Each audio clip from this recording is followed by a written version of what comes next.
The immediate impact of the rebellion was that it actually stopped the Roman conquest dead in its tracks for the better part of a decade. After that, it was much more about consolidation. A series of much more pacific governors and procurators were sent. The general Suetonius Paulinus the following year was removed from his command for the simple fact that it was declared there could never be peace while he was still there. He was so intent on taking his revenge.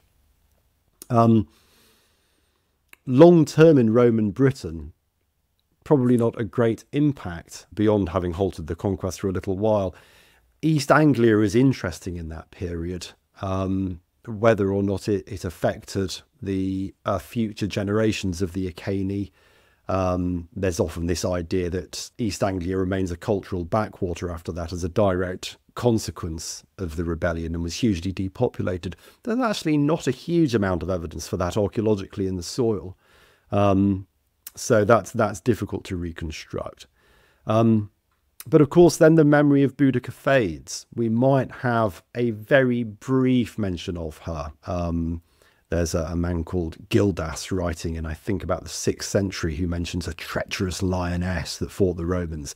Whether that's a memory of Boudica, whether it's something he's read in a Roman text, or whether it even refers to her at all, we have no way of knowing. But she then disappears, I think, from consciousness and knowledge until the Renaissance, when the Roman texts are rediscovered. She's obviously the most amazing figure for people to discover in those Roman texts. She's one of the first named people from British history. There are a few others from that period, but she's one of the first Britons ever to be mentioned, and that coincides with the fact that she's this enormously powerful, inspiring female figure as well.